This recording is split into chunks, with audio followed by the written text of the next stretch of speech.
வணக்கம். இலங்கை செய்திகளுடன் நான் நிரோஷன். விரிவான செய்திகளுக்கு முன் தலைப்புச் செய்திகள். நாட்டிலிருந்து மோசடி தன்மையில் வெளியேற்றப்பட்ட பெரிய அளவிலான சொத்துக்களை திரும்பப் பெறும் நடவடிக்கைகள் மேற்கொள்ளப்படும் என்று அமைச்சர் ஆனந்த் விஜயபால தெரிவிப்பு.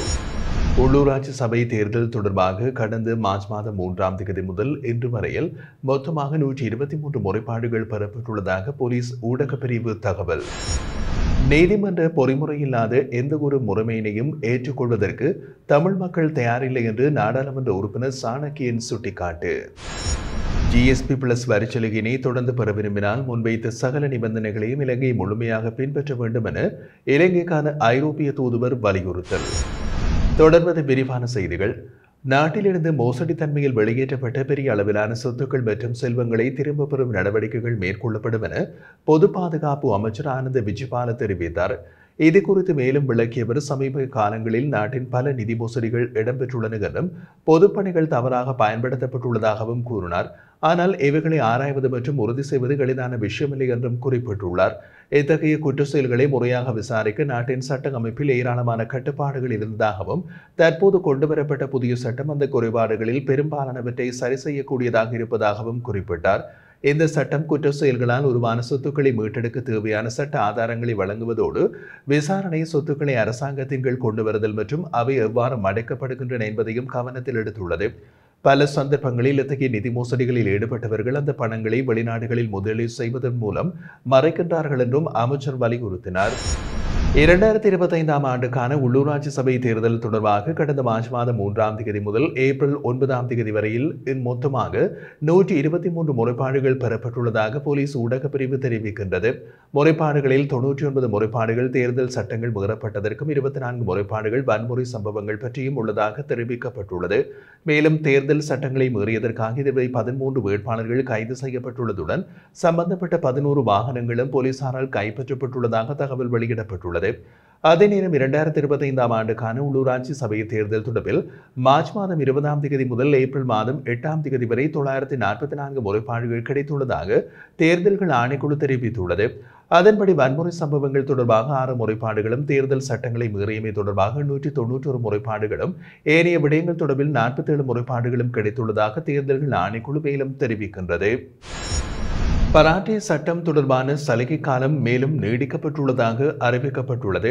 அதற்கமைய 2025 மார்ச் 31க்கு முன் வங்கிகளுடன் கலந்துரையாடலை ஆரம்பித்து 25 மில்லியன் ரூபாவுக்கும் குறைவான கடன் பெற்ற சிறிய மற்றும் நடுத்தர வணிகங்களுக்கு இந்த சலுகை 2025 டிசம்பர் 31ஆம் தேதி வரை கிடைக்கும் என்று கூறப்படுகிறது. மேலும் 25 மில்லியன் முதல் 50 மில்லியன் ரூபாய் வரையிலான கடன்கள் பெற்றவர்களுக்கு 2025 செப்டம்பர் 30ஆம் தேதி வரை, 50 மில்லியனுக்கும் அதிகமான கடன் பெற்றவர்களுக்கு 2025 ஜூன் 30ஆம் தேதி வரை சலுகை காலம் நீடிக்கப்பட்டுள்ளது. இந்த சலுகைகள் 2025ஆம் ஆண்டு மார்ச் மாதம் 31ஆம் தேதிக்கு முன்னர் வங்கிகளுடன் கலந்துரையாடல்களை தொடங்கிய சிறிய மற்றும் நடுத்தர வணிகங்களுக்கு மட்டுமே பொருந்தும் என்றும் நிதியமைச்சர் வெளியிட்டுள்ள அறிக்கையில் குறிப்பிடப்பட்டுள்ளது. ஜிஎஸ்பி பிளஸ் வரிச்சலுகையினை தொடர்ந்து பெற விரும்பினால் ஐரோப்பிய ஒன்றியம் முன்வைத்த நிபந்தனைகளையும் இணக்கப்பாடுகளையும் இலங்கை முழுமையாக பின்பற்ற வேண்டும் என்று இலங்கைக்கான ஐரோப்பிய ஒன்றிய தூதுவர் கார்மன் மொரேனோ தெரிவித்துள்ளார். கொழும்பில் பாத்ஃபைண்டர் நிறுவனம் ஏற்பாடு செய்திருந்த வட்டமேசை கலந்துரையாடலில் கலந்து கொண்ட அவர் இந்த வரிச்சலுகையினை இலங்கையை கேட்டுள்ளது. எனவே அந்த சலுகையை பெற வேண்டுமெனில் அதற்கேற்ப வகையில் நடவடிக்கைகள் எடுக்கப்பட வேண்டும். நிபந்தனைகளை தளர்த்துமாறு எங்களிடம் கூற முடியாது என்று அவர் உறுதியுடன் குறிப்பிட்டிருந்தார். தற்போது வழங்கப்படும் ஜிஎஸ்பி பிளஸ் சலுகை 2025இல் முடிவடைகின்றது. அதனை புதுப்பிக்க இலங்கை மீண்டும் விண்ணப்பிக்க வேண்டியுள்ளது. மேலும் 2027ஆம் ஆண்டிலிருந்து ஐரோப்பிய ஒன்றியம் புதிய நிபந்தனைகளை அறிமுகப்படுத்த உள்ளதாகவும் அவர் குறிப்பிட்டார். இந்த சலுகை காலம் இலங்கை ஐரோப்பிய ஒன்றியத்திற்கு ஏற்றுமதி செய்யும் போது சுமார் 66% வரி விலக்கு பெறுகிறது. ஆனால் இலங்கை இந்த சலுகையினை முழுமையாக பயன்படுத்தவில்லை என்றும் அதை முழுமையாக பயன்படுத்தியதால் ஏற்றுமதியை 2 மடங்காக அதிகரிக்க முடியும் என்றும் தூதுவர் சுட்டிக்காட்டினார். 450 மில்லியன் மக்களை உள்ளடக்கி 27 நாடுகளை கொண்டு ஐரோப்பிய ஒன்றிய சந்தைக்கு இலங்கை ஏற்றுமதி செய்யும் வாய்ப்பை முழுமையாக பயன்படுத்த வேண்டும். ஐரோப்பிய ஒன்றிய கண்காணிப்பு குழு இந்த மாதம் 20ஆம் தேதி இலங்கைக்கு விஜயம் செய்து அந்த நிபந்தனைகளை நிறைவேற்றல் நிலையினை மதிப்பீடு செய்யும். அந்த அறிக்கையின் அடிப்படையில் 2026இல் இலங்கைக்கு சலுகை வழங்க வேண்டுமா என்பதை ஐரோப்பிய ஒன்றியம் தீர்மானிக்கும் என்றார். இலங்கை அரசை பயங்கரவாத தடைச்சட்டத்தை நீக்குமாறு எங்களால் தொடர்ந்து கேட்டு வருகிறது. ஆனால் அந்த சட்டம் இன்னமும் பயன்பாட்டில் உள்ளது. அதற்கு பதிலாக உருவாக்கப்பட்ட புதிய சட்டமும் சர்வதேச தர நிலைகளுக்கு எதிராக உள்ளது. எவ்வித சட்டமும் சர்வதேச சட்ட மரபுகளை பின்பற்றும் வகையில் அமைய வேண்டும் என்றும் தூதுவர் வலியுறுத்தினார். அமெரிக்கா இலங்கையிலிருந்து இறக்குமதிகளுக்கு 44% வரி விதித்திருப்பது ஏற்கனவே பெரும் பொருளாதார அழுத்தத்தை ஏற்படுத்தியுள்ளது. இந்த நிலையில் GSP பிளஸ் சலுகையும் இல்லாமல் போனால் இலங்கை கடுமையான பொருளாதார நெருக்கடியை எதிர்கொள்ள நேரிடும் என்று நிபுணர்கள் எச்சரிக்கின்றனர். அரசாங்கம் எந்த சிக்கல்கள் உள்ளன, என்ன தடைகள் உள்ளன என்பதை பேசுவதன் மூலம் நாங்கள் சலுகைகளை வழங்குகின்றோம். நீங்களே அதை எதிர்பார்க்கிறீர்கள் என்றால் அதன் நிபந்தனைகளை பின்பற்ற வேண்டியது உங்கள் பொறுப்பாகும் என்றும் அவர் கூறினார். காணாமல் போனோர் அலுவலகம் பாதிக்கப்பட்ட தமிழ் சமூகத்தால் ஏற்கப்படவில்லை என்று நாடாளுமன்ற உறுப்பினர் ராசமாணிக்கம் சாணக்கியன் குறிப்பிட்டுள்ளார். நீதிமன்றத்தின் வழிமுறைகளை மீறி மேற்கொள்ளப்படும் எந்த ஒரு நடவடிக்கைகளையும் பாதிக்கப்பட்ட சமூகத்தினர் ஏற்க தயாரில்லை என்றும் அவர் கூறினார். இன்றைய நாடாளுமன்ற அமர்வின் கேள்வி நேரத்தில் உரையாற்றியவர் காணாமல் போனோர் தொடர்பான பிரச்சனையில் அரசாங்கம் உடனடியாக கவனம் செலுத்த வேண்டும் என்று வலியுறுத்தியுள்ளார். இதற்கு பதிலளித்திருந்த பிரதமர் கலாநிதி ஹரணி அமரசூரிய கடந்த 16 ஆண்டுகளாக இந்த பிரச்சனைகளில் எவ்வித முன்னேற்றமும் இல்லை என்பதை நினைவூட்டியதோடு தாம் ஆட்சியில் இருந்த 6 மாத காலத்திலேயே சில முயற்சிகளை ஆரம்பித்துள்ளதாகவும் குறிப்பிட்டுள்ளார். இந்த பிரச்சனையை நிவர்த்தி செய்வது ஒரு பெரும் சவாலாக உள்ளது என்றும் தெரிவித்தார். காணாமல் போனோர் மற்றும் தமிழ் மக்களுக்கு ஏற்பட்ட அநீதிகளை பேணும் நோக்கில் உருவாக்கப்பட்ட அமைப்புகள் பெயரளவில் இருந்ததை அன்றி செயல் விளைவற்றவையாக இருந்தன என்றும் சுட்டிக்காட்டினார். அதனால் இவ்வகையான அமைப்புகளை மக்கள் ஏற்க மறுத்திருப்பதும் இயல்பாகவே விளங்கும் என்றும் அவர் தெரிவித்தார். இருப்பினும் இந்த விடயங்களை நிவர்த்தி செய்வதற்காக தாம் தொடர்ந்து முயற்சிகளை மேற்கொண்டு வருவதாகவும் நீண்ட காலமாக நிலவி வரும் இந்த சிக்கல்களுக்கு நீதி வழங்க அரசாங்கம் உறுதியோடு செயல்படுவதாகவும் பிரதமர் கலாநிதி ஹரணி அமரசூரிய உறுதிபட தெரிவித்திருந்தார். இதேவேளை முன்னாள் ராஜாங்க அமைச்சர் சிவனேசதுரை சந்திரகாந்தன் கைது செய்யப்பட்டதை தாம் வரவேற்பதாக நாடாளுமன்ற உறுப்பினர் ராசமாணிக்கம் சாணக்கியன் தெரிவித்தார்.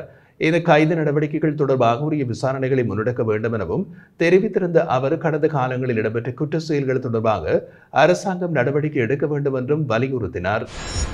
முன்னாள் ஜனாதிபதி கோட்டாபய ராஜபக்சவுக்கு சொந்தமான கட்டுமானம் தொடர்பாக கதிர்காமம் பிரதேச சபையின் முன்னாள் தலைவர் அசீக விக்ரமசிங்க குற்றப்புலனாய்வுத் துறையால் கைது செய்யப்பட்டுள்ளார். மாணிக்கக்கங்கை அருகே ஒரு கட்டுமானத்திற்காக முறைசாரா ஒப்புதல் வழங்கியதன் காரணமாக அசீக விக்ரமசிங்க கைது செய்யப்பட்டுள்ளார். குறித்த சொத்து கதிர்காமத்தில் உள்ள மாணிக்கக்கங்கைக்கு அருகில் உள்ள ஒரு ஒதுக்கீட்டு நிலத்தில் அமைந்துள்ளதுடன் இது 12 அறைகளை கொண்ட ஒரு கட்டடத்தையும் கொண்டுள்ளது. அத்துடன் இந்த திட்டம் முன்னாள் ஜனாதிபதி கோட்டாபய ராஜபக்சவுக்கு சொந்தமானது என்றும் கூறப்படுகிறது. எனினும் குற்றப்புலனாய்வுத் துறையின் விசாரணைகளின் போது முன்னாள் ஜனாதிபதி கோட்டாபய ராஜபக்ச அந்த சொத்துக்கும் தமக்கும் தொடர்பு இருப்பதை மறுத்துள்ளதோடு மின்சார கட்டணங்கள் குறித்து தமக்கு தெரியாது என்றும் அவர் தெரிவித்திருந்தமை குறிப்பிடத்தக்கது.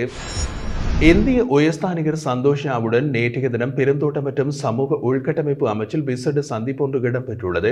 மலையக மக்களுக்காக வழங்கப்பட்ட இந்திய வீடமைப்பு திட்டத்தையும் மலையக மக்களுக்கான ஸ்மார்ட் வகுப்பறைகள் வழங்கும் செயல் திட்டத்தையும் நடைமுறைப்படுத்துவதில் அரசாங்கத்தின் வினைத்திறன் கொளுத்தி மகிழ்ச்சியடைவதாக இந்திய உயர்ஸ்தானிகர் சந்தோஷா தெரிவித்ததோடு இந்த அரசாங்கம் மக்கள் அரசாங்கமாக பிரபல்யமடைந்துள்ளதாகவும் அதனால் தான் மக்களின் வாழ்வாதாரத்தை மேம்படுத்தி அவர்களுக்கு நிவாரணம் வழங்குவதாக தாம் நம்புவதாகவும் உயர்ஸ்தானிகர் சுட்டிக்காட்டினார்.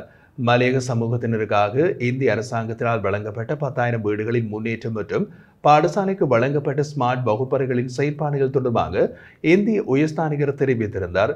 இந்திய பிரதமர் நரேந்திர மோடியின் அண்மைய இலங்கைக்கான விஜயத்தின் மூலம் இரு நாடுகளுக்கும் இடையிலான உறவுகள் மேலும் வலுவடைந்துள்ளதாகவும் உயர்ஸ்தானிகர் சுட்டிக்காட்டினார். இந்த நிகழ்வில் பெருந்தோட்டம் மற்றும் சமூக உள்கட்டமைப்பு அமைச்சர் சமந்த வித்யாரத்ன, பிரதி அமைச்சர் திரு சுந்தரலிங்கம் பிரதீப், அமைச்சின் செயலாளர் பிரபாத் சந்திரகீர்த்தி, பிரதி அமைச்சின் பிரத்யேக செயலாளரும் ஆலோசகருமான கலாநிதி சிவபிரகாசம், அமைச்சின் இணைப்பு செயலாளர் வசந்தமூர்த்தி ஆகியோர்கள் உட்பட இந்திய தூதரக அதிகாரிகள் மற்றும் அமைச்சின் ஏனைய அதிகாரிகளும் கலந்து கொண்டனர்.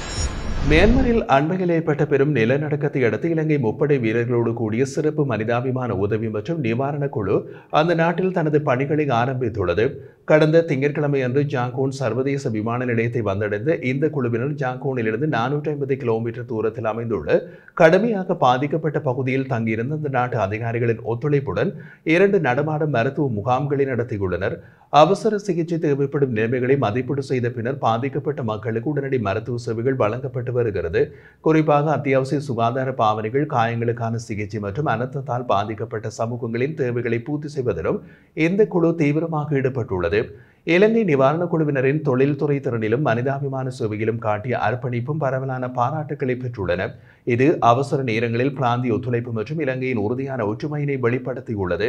இதேவேளை இலங்கை பாதுகாப்பு அமைச்சு இந்த முயற்சிகளை தொடர்ந்தும் கண்காணித்து வரும் நிலையில் தேவையுடையவர்களுக்கு நேர்த்தியான பயனுள்ள மற்றும் உதவிகளை வழங்குவதை உறுதி செய்யும் தன்னம்பிக்கையினையும் மீண்டும் வலியுறுத்தியுள்ளது.